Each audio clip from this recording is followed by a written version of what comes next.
சுந்தரி, முரளி 2 பேருமே சேர்ந்து கேட்டுட்ருக்காங்க. அபி, ராகவ் 2 பேருமே சேர்ந்து ரூம்ல என்ன பேசிகிட்ருக்காங்க எல்லாமே கேட்டுட்ருக்காங்க.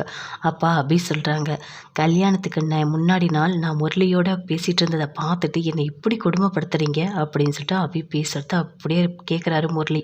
அது மட்டும் இல்லை, இன்னும் 6 மாதத்துல இந்த இந்த வீட்லேயே இருக்கக்கூடாது அப்படின்னு ராகவ் சொல்கிறதையும் கேட்குறாரு. கேட்டோடனே ரொம்ப சந்தோஷப்படுறாரு, அப்படியே சிரிக்கிறாரு. அத்தை பார்த்தீங்களா, நான் ரெக்கார்ட் பண்ணி வச்சுருக்கேன் அவங்க ரூமில் என்ன நடக்குதுன்னு சொல்லிட்டு. இப்போ தெரியுதா, அபி சொல்கிறது எல்லாமே பொய். அப்போது ராகவுக்கு அபியை சுத்தமாக பிடிக்கவே இல்லை. அஞ்சலிக்கு குழந்தை பிறந்த உடனே அபியை வீட்டை விட்டு அவன் அனுப்பலான்னு இருக்கான். இப்போ நான் என்னத்தை பண்ண போகிறேன் தெரியுமா அப்படின்னு சொல்லிட்டு சிரிச்சுக்கிட்டே முரளி சொல்கிறாரு. என்ன பண்ண போகிற அப்படின்னு சொல்லிட்டு சுந்தரி கேட்குறாங்க. நான் இப்போ 2 பேர்கிட்ட இருக்க அந்த இடைவெளியை இன்னும் கொஞ்சம் அதிகமாக்க போகிறேன்.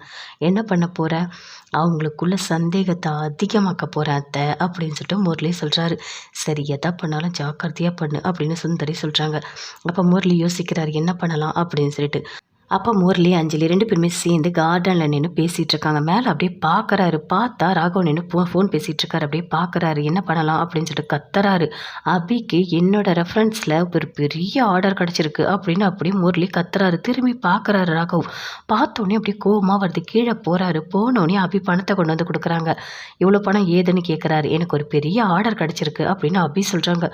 அதை கேட்டோன்னே அப்படியே ராகவுக்கு கோவமாக வருது. ஓ, முரளி ஆர்டர் எடுத்து கொடுத்து நீ எடுத்திருக்கியா அப்படின்னு சொல்லிட்டு பயங்கரமாக கோவப்படுறாரு. ஆனால் அபிக்கு எதுவுமே தெரியல. அப்படியே